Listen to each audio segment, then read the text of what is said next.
Hello மக்களே, சிறகடிக்க ஆசை அடுத்து என்ன நடக்க போதுன்றதை இந்த ஒரு வீடியோவில் ஒரு குட்டி பிரேமாவாக பார்க்கலாம் வாங்க.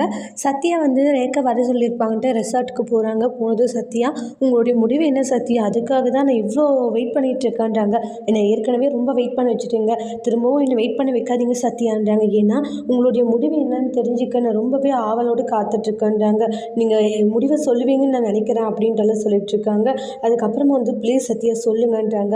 அதுக்கப்புறமா வந்து ரோஸ் எடுத்து ஐ லவ் யூ ரேக்கா அப்படின்றாங்க.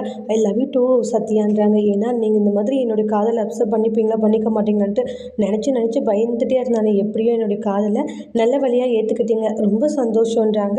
அதுக்கப்புறம் அவங்களுடைய அம்மா கால் பண்ணாங்க. ஒரு நிமிஷம் சத்யான்ட்டு, சொல்லுங்க மம்மி எங்கே இருக்கேன்றாங்க. நான் ஃப்ரெண்ட்ஸோடு வெளியே இருந்திருக்கேன். ஆம்பளையோ பொம்பளையா அப்படின்னு சொல்லி கேள்வி கேட்டுக்கிட்டு இருக்காங்க. என்னதாம்மா உனக்கு பிரச்சனைன்றாங்க. இங்கே பாரு, உன்னை வந்து கூட்டிகிட்டு போகலாம் தான், வீட்டுக்கு வாங்குறாங்க, என்னால் வர முடியாது, கொஞ்சம் வேலை இருக்குன்னு சொல்லிட்டு வச்சுருவாங்க. சே, இப்படி வந்து என் மூடவே வந்து ஸ்பாயில் பண்ணிட்டாங்க, என்னாச்சு கேட்டேன்னு தப்பாக எடுத்துக்காத ரேக்கா, என்னாச்சு, யார் ஃபோன்லன்றாங்க. என்னுடைய அம்மா தான். ஏன் என்ன ப்ராப்ளம் அப்படின்றாங்க. என் அம்மாவுக்கு வந்து நான் யார்கிட்டையும் பேசக்கூடாது, எதுவும் செய்யக்கூடாது, இதே தான் என் அம்மாவுக்கு நோட்டம் அப்படின்றாங்க. ஏதாச்சும் ஒன்று பேசிகிட்டே இருப்பாங்கன்றாங்க. ஆனால் என்னோடய வீட்டில் மேரேஜ் ஒத்துக்கிட்டாங்க, என்னுடைய வீட்டில் ஒத்துக்கிறது கொஞ்சம் கஷ்டம் தான் சத்யான்றாங்க. ஆனால் நீங்களும் கூட உங்களுடைய வீட்டில் வந்து ஓகே வாங்கிட்டீங்க, ஆனால் என்னுடைய வீட்டில் நான் என்ன செய்ய போகிறேன்னு தெரியலன்றாங்க. பார்த்துக்கலாம் விடு ரேக்கா, எந்த ஒரு சுச்சுவேஷன்லையும் கூட நான் இருப்பேன் அப்படின்னு சொல்லி ப்ராமிஸ் பண்ணுறாங்க.